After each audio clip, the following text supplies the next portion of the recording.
Murió. El soldado de primera clase Marcus Webb no lo susurró. Lo escupió en el comedor de Camp Lejeune como un insulto destinado a dejar huella. La contramaestre Veritasin estaba cogiendo agua cuando sus manos golpearon con fuerza el hombro de ella, lo suficiente como para hacerla tropezar hacia adelante y chocar contra el borde de la mesa. Su bandeja cayó al suelo con estrépito. La comida se esparció por el suelo de linóleo del gobierno. Ella tenía 29 años. Era delgada y tenía la piel marcada por el sol, con manos callosas que habían realizado trabajos que la mayoría de la gente no podía imaginar. Webb vio a una marinera fuera del lugar, sola, alguien que no se defendería. Lo que no vio fue la pequeña cicatriz en su antebrazo izquierdo, con forma de media luna de acero quirúrgico, resultado de un accidente con una carga explosiva en la provincia de Helmand. No vio cómo se dilataban y contraían sus pupilas mientras catalogaba cada salida, cada amenaza potencial, cada arma al alcance de la mano. No sabía que la mujer que comía sola había pasado 6 años integrada en destacamentos de inteligencia Roger Och, enseñando a los operadores SEAL cómo extraer objetivos de alto valor de lugares donde las fuerzas convencionales temían ir. Pensó que estaba humillando a una marinera de escritorio. No tenía ni idea de que acababa de enzarzarse en una pelea con un fantasma que había sobrevivido 72 horas en una zona de muerte que debería haber acabado con ella. La sala de Maya se quedó en silencio. La cuestión no era si ella respondería. Era qué pasaría cuando la verdad sobre quién era realmente saliera finalmente a la luz. El calor de agosto en Camp Lejeune presionaba como una manta húmeda, volviendo el aire denso y pesado con la humedad de Carolina. El Meshal principal se agachó cerca de la fila de barracones, una estructura achaparrada de bloques de hormigón que olía a lejía industrial y carne recalentada. En el interior, los tubos fluorescentes zumbaban en lo alto, proyectando una luz intensa sobre las filas de sillas de plástico y mesas laminadas marcadas por años de bandejas y codazos. El ruido era constante. El ruido de los cubiertos, las conversaciones superpuestas, las botas rozando las baldosas desgastadas por décadas de Marines pasando por allí. La contramaestre de primera clase Vera Tascan, de 29 años, estaba sentada sola en la esquina trasera, con los hombros pegados a la pared. Siempre elegía las esquinas, siempre mantenía la espalda protegida. Su bandeja contenía lo habitual: pollo asado que había visto días mejores, arroz blanco y judías verdes cocidas hasta quedar blandas. Comía con la eficiencia metódica de alguien que había aprendido a no desperdiciar calorías ni tiempo. Llevaba el pelo corto y práctico, de color marrón oscuro con canas prematuras en las sienes. Vestía el uniforme de trabajo tipo 3 de la Marina, con el patrón digital azul grisáceo que la identificaba como miembro de la Marina y no de los Marines, y llevaba un reloj de buceo negro en la muñeca izquierda, con la esfera rayada hasta quedar opaca por el uso intensivo. Sus manos contaban historias si sabías leerlas. Tejido cicatricial en los nudillos, callos en lugares que sugerían trabajo con herramientas, cuerdas, armas, una cicatriz quirúrgica en forma de media luna en el antebrazo izquierdo que a veces se tocaba sin pensar. Un hábito nervioso que le quedaba de una carga explosiva que había detonado demasiado cerca en el complejo de la provincia de Helmand 3 años atrás. Llevaba 2 meses en Lyon asignada como enlace de entrenamiento bajo órdenes administrativas que nadie entendía del todo. El personal de la Armada en las bases marinas no era infrecuente. Médicos, especialistas en inteligencia, diversas funciones de apoyo. Pero Taskin no encajaba en los patrones habituales. Reportaba a un mayor de la Marina que trabajaba en la oficina de inteligencia G2, se ocupaba de vagas tareas de coordinación de entrenamiento y se mantenía al margen de una manera que hacía que la gente la notara sin notarla. Si esta noche estás viendo esto desde algún lugar cerca de Carolina del Norte o cualquier ciudad militar, conoces a este tipo de personas. Las calladas que se comportan de manera diferente, que parecen ocupar espacio sin exigirlo. Si esta historia te resulta familiar, considera suscribirte. Contamos las historias que el sistema no quiere contar. El soldado de primera clase Marcus Webb Llevaba semanas observándola. Tenía 24 años y un físico que parecía haber dedicado más tiempo a perfeccionar su aspecto que su profesionalidad. Con un corte de pelo reglamentario y una boca que prometía más de lo que su experiencia podía cumplir, había participado en 2 despliegues, uno en Okinawa realizando rotaciones de entrenamiento y otro en Djibouti protegiendo convoyes, y tenía un ego inflado más allá de lo que esos despliegues justificaban. Lo que más le molestaba no era que Taskin fuera de la Marina, era que ella pasaba junto a él en los pasillos sin reconocer su existencia, sin la diferencia que él creía haberse ganado. La cicatriz en forma de media luna en su antebrazo a veces reflejaba la luz cuando se movía. Ella nunca lo explicaba. Las pocas personas que le preguntaron obtuvieron evasivas corteses y cambios de tema. La mayoría dejó de preguntar. Vera Tusksin creció en Kingman, Arizona, en una casa prefabricada que olía a disolvente para armas y a los camellos de su padre. Daniel Tuskin había sido miembro de las fuerzas de reconocimiento en la década de 1980, antes de que se resucitara el término Marine Raider, cuando los Marines de reconocimiento realizaban tareas que no figuraban en los informes oficiales. Regresó a casa desde el Líbano y Granada cargando con un peso que nunca llegó a desaparecer por completo. Trabajaba en rutas de transporte de larga distancia y pasaba los fines de semana enseñando a su hija cosas que la mayoría de los padres no enseñaban.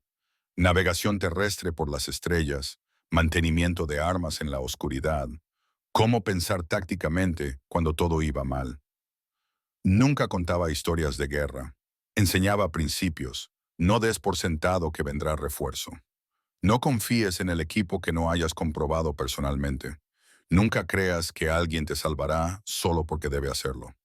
A los 16 años, Vera podía desmontar un M4 con los ojos vendados y correr 12 millas con una mochila pesada sin quejarse.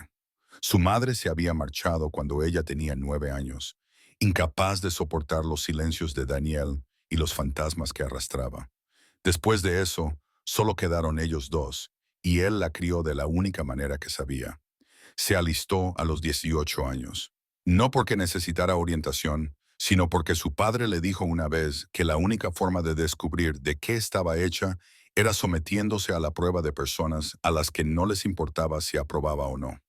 Se unió a la Marina, eligió técnico criptológico por las autorizaciones y el reto, y pasó sus primeros 3 años haciendo trabajo de inteligencia de señales a bordo de destructores y en estaciones costeras.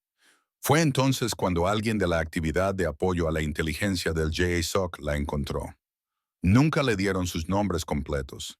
Simplemente aparecieron después de una evolución de entrenamiento en la que ella había identificado un patrón en las interceptaciones de comunicaciones que 3 analistas superiores habían pasado por alto.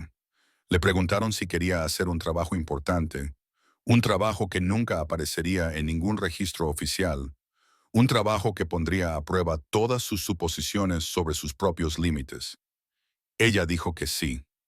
Los siguientes 6 años borraron cualquier ilusión sobre lo que significaba el trabajo de inteligencia a nivel operativo. Ya no analizaba señales desde una sala segura. Estaba sobre el terreno con elementos SEAL y unidades de misiones especiales del ejército, proporcionando apoyo de inteligencia en tiempo real en zonas denegadas donde un error significaba la captura o la muerte. Aprendió a derribar puertas porque los operadores necesitaban manos extra. Aprendió a atender a los heridos en combate porque los médicos no podían estar en todas partes. Aprendí a moverme, disparar y comunicarme como alguien cuya vida dependía de ello, porque así era. Provincia de Helmand, 2021. Un elemento SEAL de 4 hombres y una tarea insertada para extraer un objetivo de alto valor con información de inteligencia sobre un ataque inminente contra las fuerzas estadounidenses en Carval. La misión se torció cuando la milicia local rodeó el complejo y cortó las rutas de extracción. Mantuvieron ese complejo durante 72 horas contra un número abrumador de enemigos, racionando municiones y agua, y tratando las heridas con lo que podían improvisar. Tusken recibió metralla de una carga explosiva que se desprendió durante un intento de irrupción. La cicatriz en forma de media luna en su antebrazo era el único recuerdo visible. Los 5 lograron salir. El objetivo de alto valor salió con vida. Se evitó el ataque en Carball. El teniente Marcus Brooks, líder del equipo SEAL, no salió con vida de Ramadi 8 meses después, víctima de un artefacto explosivo improvisado en una ruta de convoyes. Taskin recibió la notificación a través de canales no oficiales. Su trabajo era demasiado confidencial para que se informara oficialmente de las bajas. Llevaba a Brooks consigo. No era exactamente culpa, sino un peso, del tipo que se acumula cuando sobrevives a situaciones en las que otros no lo hacen. Tras la muerte de Brooks, solicitó el traslado fuera del destacamento JASOC y le dijo a su superior que ya no quería operar en lugares que no existían oficialmente. Tramitaron su traslado con una historia falsa sobre tareas de enlace de entrenamiento y la enviaron a Camp Lejeune con un expediente militar limpio que no decía nada sobre los 6 años anteriores. El trato que hizo consigo misma era sencillo: mantener la cabeza gacha, hacer trabajo administrativo que a nadie le importaba e intentar ser algo más que un arma hasta que cumpliera los 20 años y pudiera desaparecer por completo. Entonces, Marcus Webb decidió que había que recordarle que las mujeres no tenían cabida en su cuerpo de Marines.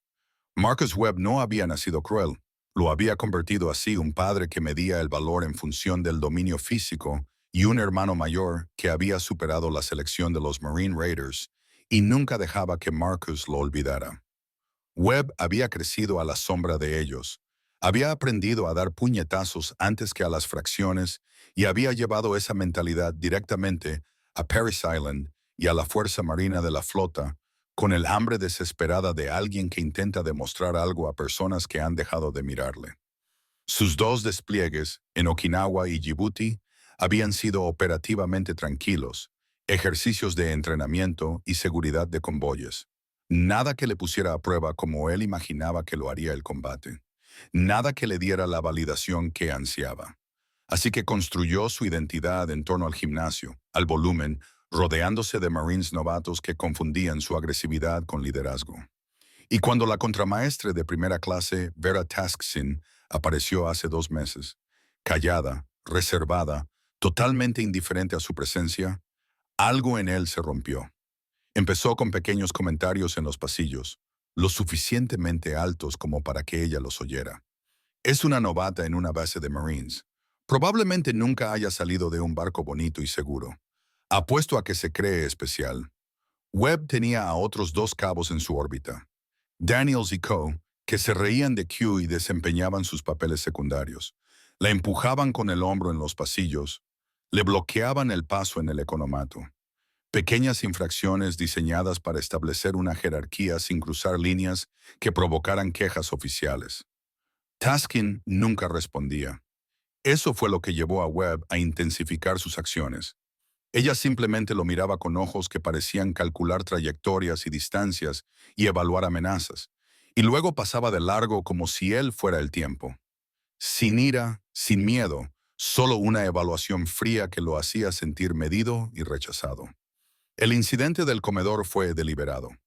Webb lo planeó, esperó hasta que la sala estuviera llena y se aseguró de que la gente estuviera mirando.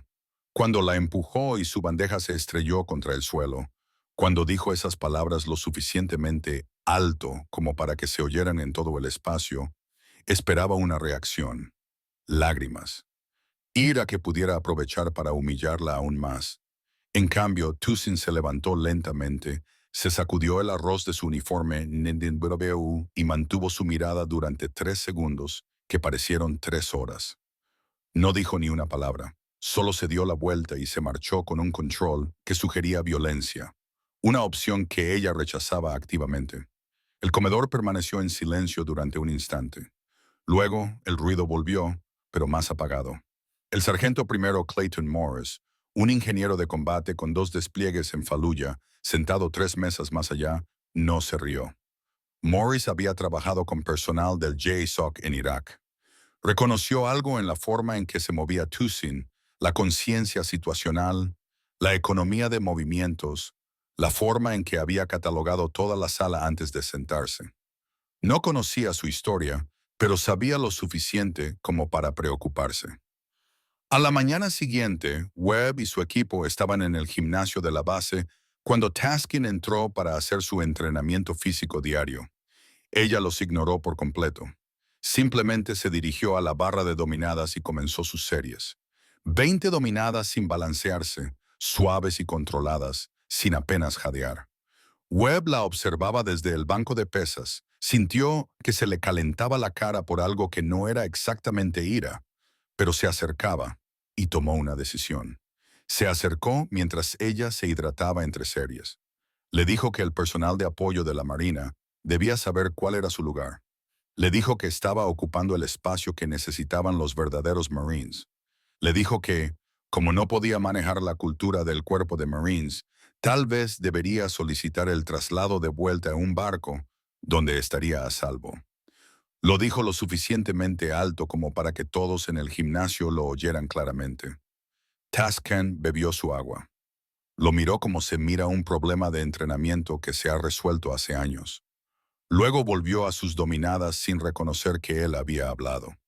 Wed sintió que algo se rompía dentro de su pecho. La humillación se mezclaba con la rabia y la confusión por no saber por qué su intimidación no funcionaba. Empezó a planear algo más grande, algo que forzara una respuesta. Nunca tuvo la oportunidad. Esa tarde, el capitán Vincent Reeves,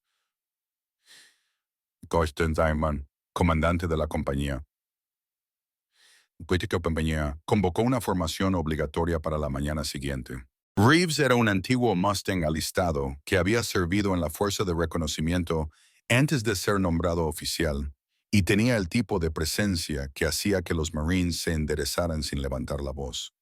No explicó el propósito de la formación, solo dijo que la asistencia era obligatoria y no negociable.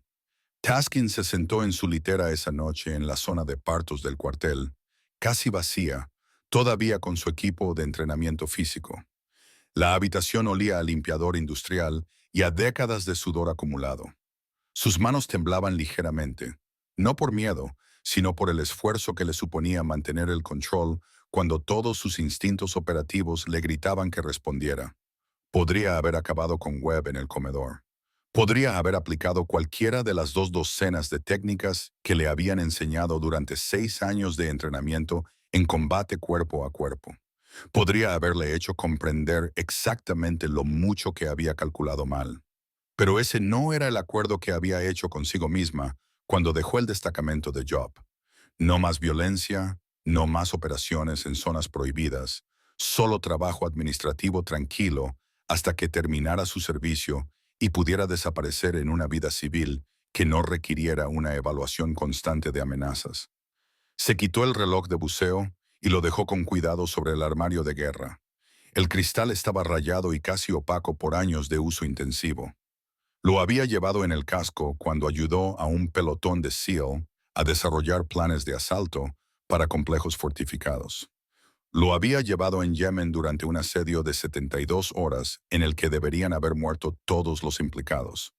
Lo había llevado en Ramadi el día en que se enteró de que Brooks había muerto. Brooks solía decirle que lo más difícil de su trabajo no era el peligro, era volver después y fingir que eras normal. Fingir que no habías hecho cosas y visto cosas que darían pesadillas a la gente normal durante años. Él decía que el truco estaba en encontrar una línea que no se cruzara, un límite que definiera quién eras más allá de los requisitos operativos, y mantener esa línea sin importar la presión a la que te sometieran. Ella pensaba que alejarse del JSOC era esa línea. Pensaba que si pudiera ser una simple suboficial de primera clase haciendo trabajo de enlace normal, podría enterrar Helen y Yemen lo suficientemente profundo como para que ya no importaran. Pero Webb lo había sacado todo a la superficie. No porque le hubiera hecho daño. Había soportado cosas peores de enemigos reales en zonas de combate reales, sino porque la había hecho visible. La había convertido en un objetivo. Y lo peor era saber que si se defendía adecuadamente, si mostraba siquiera una mínima parte de lo que había aprendido en su entrenamiento, se harían preguntas, se revisaría su expediente y la historia de tapadera cuidadosamente construida sobre las tareas de enlace se derrumbaría. Se tumbó en la litera y se quedó mirando las manchas de humedad del techo. Mañana había una formación de la compañía. El capitán Reeves estaba planeando algo. Lo había visto en sus ojos cuando publicó el aviso de formación. Fuera lo que fuera, la obligaría a tomar decisiones que esperaba evitar. Por Brooks, pensó, por la promesa que había hecho en aquel complejo de Hellman, que si sobrevivía, intentaría vivir como algo más que un arma. Cerró los ojos y esperó el amanecer. La formación de la compañía se reunió en C-100 un jueves fresco y nublado. 140 Marines se alinearon en la cubierta de desfile de la compañía mientras el capitán Reeves caminaba delante con las manos entrelazadas a la espalda. Tenía 38 años, era un ex-marine de reconocimiento de las Fuerzas Armadas que se había ganado su cargo a pulso y se comportaba con la autoridad tranquila de alguien que había liderado a hombres en combate real y no solo en ejercicios de entrenamiento. No perdió el tiempo en discursos, dijo que se le habían llamado la atención ciertos comportamientos que violaban las normas básicas de disciplina y respeto. Dijo que esos comportamientos se abordarían con medidas inmediatas. A continuación, anunció un ejercicio de evaluación del liderazgo que comenzaría de inmediato.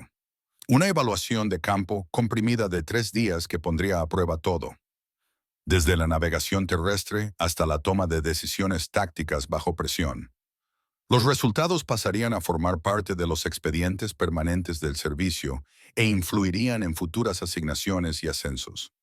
A continuación, Reeves miró directamente a Webb y dijo que esperaba que el cabo Webb se ofreciera voluntario, dado lo expresivo que había sido sobre las normas y la cultura guerrera. Webb se sonrojó, pero no podía echarse atrás delante de toda la compañía. Dio un paso al frente. Reeves pidió 9 voluntarios más. 7 Marines se presentaron inmediatamente. Todos eran suboficiales subalternos y cabos superiores que buscaban demostrar su valía. A continuación, Reeves se volvió hacia Tassin, que estaba de pie en la última fila con su uniforme de trabajo de la Marina, y dijo que solicitaba específicamente que la contramaestre de primera clase Tassin participara como evaluadora y participante, ya que su expediente personal indicaba que tenía cualificaciones de nivel instructor en tácticas de unidades pequeñas por anteriores misiones de entrenamiento conjunto. La formación quedó en silencio. Webb parecía aturdido. Taskin mantuvo el rostro impasible y dio un paso al frente sin dudar. La evaluación comenzó a las 08:01 horas. La primera evolución fue un movimiento táctico de 12 millas con carga de combate completa a través de terrenos variados, pantanos, bosques de pinos y terrenos abiertos con escenarios de víctimas simuladas que requerían un transporte y un tratamiento adecuados. Webb lideró de forma agresiva, imponiendo un ritmo duro para establecer su dominio. Taskin se mantuvo en el medio del grupo, moviéndose con la eficiencia que se obtiene al transportar peso a través de terrenos hostiles, donde la velocidad significa la supervivencia. En la milla 8, 3 Marines se habían retirado. Webb seguía empujando, pero su forma física se estaba deteriorando. Tenía los hombros encorvados, la zancada acortada y la respiración entrecortada. Taskin no había alterado el ritmo ni una sola vez. La segunda prueba consistía en un ejercicio de resolución de problemas tácticos. Se les dio un escenario hipotético de despeje de un edificio con información limitada y se les pidió que planificaran y ejecutaran la operación. Inmediatamente intentó tomar el mando y empezó a dar órdenes basadas en películas de acción en lugar de en la doctrina, tratándolo como si fuera una secuencia de Hollywood. Taskin observó durante 2 minutos y luego preguntó en voz baja a los evaluadores si podía hacer una recomendación. Le dijeron que procediera. Esbozó un plan en el suelo con un palo. Secuencias adecuadas de despeje de habitaciones que minimizaran la exposición, posiciones de fuego de cobertura que crearan campos de fuego superpuestos, movimientos por fases que mantuvieran la seguridad en todo momento. Hizo referencia a tácticas sacadas directamente de los manuales de operaciones urbanas del Cuerpo de Marines y del Ejército. Explicó los embudos mortales y los ángulos de ataque, y lo expuso con la precisión que le daba la planificación de operaciones reales, en las que los errores significaban bolsas para cadáveres. Webb intentó discutir, Pero el sargento primero Morris, que actuaba como evaluador superior, le dijo que ejecutara el plan de Taskin. Funcionó a la perfección. El escenario se completó sin una sola baja simulada. La tercera evolución, diseñada específicamente para quebrantar a las personas, llegó el segundo día. Atención a víctimas de combate bajo estrés. Múltiples víctimas simuladas que requerían tratamiento inmediato. Suministros limitados. Fuego hostil simulado activo con munición de fogueo y pirotecnia. La mayoría de los participantes se quedaron paralizados o cometieron errores críticos. Colocación incorrecta. Manejo incorrecto de las vías respiratorias. Incapacidad para priorizar según la gravedad. Taskin se movió como si lo hubiera hecho en un combate real, porque había clasificado a las víctimas según la gravedad de las lesiones y no según la proximidad. Aplicó Tony Sets con la colocación y la tensión adecuadas mientras dirigía el fuego de cobertura con órdenes verbales. Cuando Webb entró en pánico e intentó aplicar un sello torácico ventilado sin comprobar la tensión del neotorácico, ella lo corrigió con calma, le mostró cómo colocar el sello mientras la víctima exhalaba, le explicó cómo controlar los signos de detención y le demostró la técnica de eructar si se acumulaba presión. Todos ellos procedimientos estándar de TCC que ella había realizado bajo fuego real en la provincia de Helmand. Los evaluadores, el sargento primero Morris y el sargento de artillería Ortiz, un ex-marine de Marop, observaban con los ojos cada vez más entrecerrados. Ortiz apartó al capitán Reeves durante un descanso para beber agua y le dijo algo que hizo que Reeves asintiera lentamente. Final Evolution era una defensa basada en patrullas de 24 horas en la que los participantes tenían que mantener la seguridad, llevar a cabo la planificación y gestionar las rotaciones de liderazgo sin dormir. A las 18 horas, Webb estaba cometiendo errores críticos. A las 22 horas, sus decisiones tácticas habrían provocado la muerte de todo su equipo en una situación real. Taskin se mantuvo alerta en todo momento, rotó al personal de manera eficiente y detectó los errores antes de que se propagaran. Cuando la evaluación terminó al amanecer del tercer día, 4 de los 10 originales seguían en funcionamiento. Webb estaba entre ellos, pero por los pelos. Taskin parecía dispuesto a continuar indefinidamente. Reeves llamó a todos a la cubierta de desfile para la sesión informativa. Detrás de él estaba un comandante de la Marina que nadie reconocía, vestido con un uniforme blanco con el pecho lleno de condecoraciones que contaban historias sobre lugares y operaciones que nunca salieron en las noticias. La comandante Elizabeth Whittaker tenía 52 años, el pelo gris acero recogido en un moño reglamentario y una intensidad tranquila que hizo que Tuskin enderezara la espalda involuntariamente. Llevaba insignias de guerra especial naval y condecoraciones que incluían múltiples estrellas de bronce con dispositivo Puntillon, una estrella de plata y varias menciones de operaciones clasificadas que parecían condecoraciones genéricas para cualquiera que no conociera el sistema. Whittaker no se presentó con formalidades. Pidió al capitán Reeves que despidiera a todos excepto a los participantes en la evaluación y a los suboficiales evaluadores. Una vez despejada la cubierta de desfile, se dirigió directamente a Taskin y le pidió que girara la cabeza hacia la izquierda. Taskin obedeció. La cicatriz en forma de media luna de su antebrazo izquierdo se hizo visible a la luz de la mañana. Whittaker asintió una vez y luego se volvió para dirigirse a los agotados Marines que estaban firmes. Dijo que les iba a hablar de una operación que había sido clasificada hasta hacía poco, pero que ahora estaba autorizada para fines de formación. Preguntó si alguien reconocía la designación Operación Crosswind. Nadie la reconoció. Webb parecía confundido, enfadado y medio muerto por llevar 3 días sin dormir. Whittaker explicó que Crosswind era una operación conjunta de la JCO llevada a cabo en la provincia de Helmand en 2021. Se había enviado a un equipo de 4 SEAL y un especialista en inteligencia de la Marina para extraer a un objetivo de alto valor que poseía información sobre un inminente ataque a gran escala contra las fuerzas estadounidenses en Karbala. La misión se vio comprometida cuando las milicias locales rodearon el complejo y cortaron todas las rutas de extracción. El equipo mantuvo posiciones defensivas durante 72 horas contra fuerzas numéricamente superiores, con municiones limitadas y sin apoyo aéreo. Los 5 operadores sobrevivieron. El objetivo de alto valor fue extraído con éxito. La información de inteligencia evitó un ataque que habría causado la muerte de más de 200 militares estadounidenses. Hizo una pausa. Dejó que la información calara. Luego dijo que el especialista en inteligencia naval de esa operación había sido el técnico criptológico de primera clase Viraasen, que había pasado los últimos 6 años adscrito a destacamentos de inteligencia del JSOC, apoyando operaciones de guerra especial naval en zonas denegadas en 3 continentes. La cubierta de desfile quedó en silencio, salvo por el viento entre los pinos.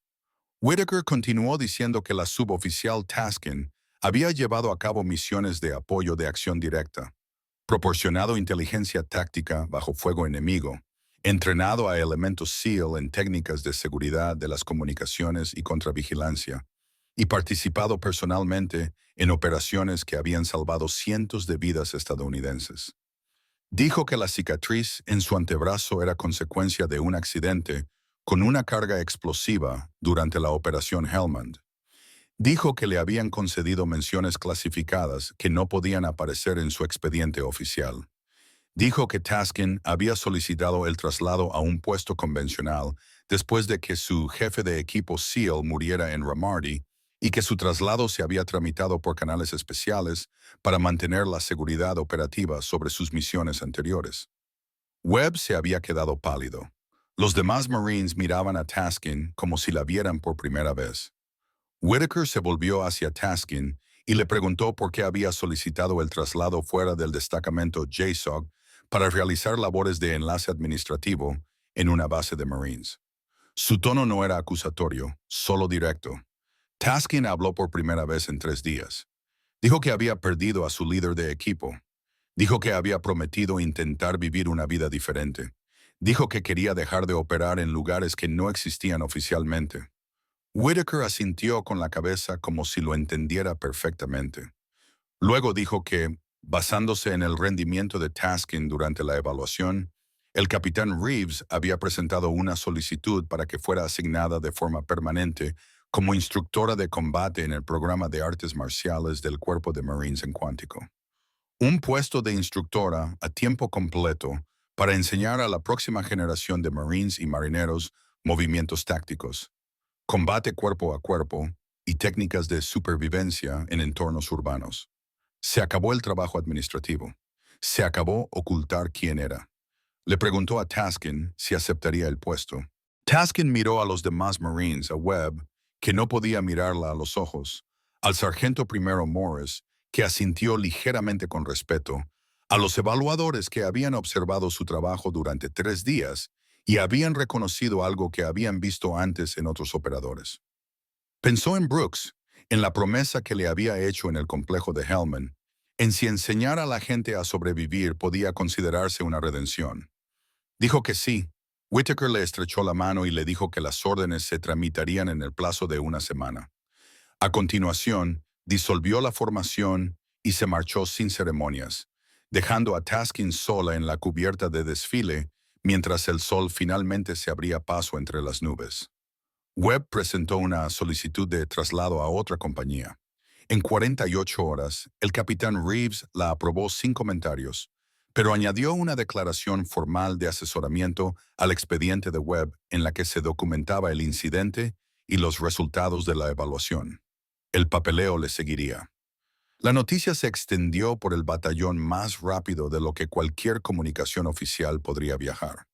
La tranquila suboficial de la Marina, a la que Webb había agredido en el comedor, era una operadora confirmada del JSOC con un historial de servicio clasificado que hacía que la mayoría de los despliegues de combate parecieran ejercicios de entrenamiento.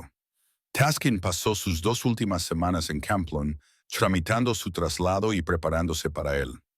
Los Marines que antes la ignoraban, ahora la saludaban con la cabeza en los pasillos. El sargento primero Morris le compró un café en el economato y le hizo preguntas cuidadosas sobre Hellman, a las que ella respondió en términos vagos que confirmaban lo suficiente sin violar su acuerdo de confidencialidad. El sargento mayor de la base le agradeció personalmente su servicio durante un encuentro casual fuera del gimnasio de la base. En su última mañana en Yun encontró un sobre deslizado bajo la puerta de su barracón. Dentro había una nota manuscrita de Webb. 3 frases decían que lo sentía. Decía que había dejado que su inseguridad lo convirtiera en alguien a quien no respetaba. Decía que iba a presentar una solicitud para la evaluación y selección de los Marine Raiders, porque quería ganarse el derecho a llamarse guerrero en lugar de simplemente asumir el título. Taskin lo leyó 2 veces y luego lo archivó entre sus efectos personales. No necesitaba su disculpa, pero respetaba que la hubiera escrito de todos modos. El viaje a Cuántico duró 6 horas por carreteras secundarias de Carolina y autopistas de Virginia.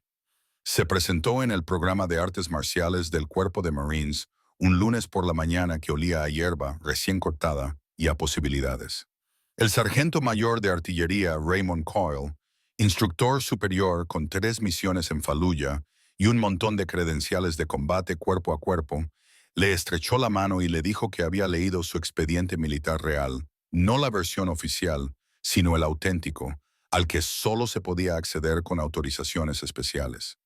Le dijo que no solían tener muchos operadores de inteligencia del JSOC rotando por los puestos de instructor. Le dijo que estaba deseando aprender de ella. Su primera clase estaba formada por 23 cabos segundos, recién salidos de la escuela de infantería. Todos ellos jóvenes y seguros de sí mismos, como suelen estar los nuevos Marines. Se plantó delante de ellos en la sala de entrenamiento con un sencillo uniforme de instructora, con su insignia de suboficial y su reloj de buceo lleno de arañazos. Y nada más que indicara su historia. Se presentó, dijo que había pasado un tiempo en Helmand y Yemen y en algunos otros lugares de los que quizá habían oído hablar. Dijo que les iba a enseñar a sobrevivir en situaciones en las que la mayoría de la gente moría. Dijo que el entrenamiento sería duro pero justo y que cualquiera que completara su curso tendría habilidades que podrían salvar sus vidas y las de sus compañeros de equipo.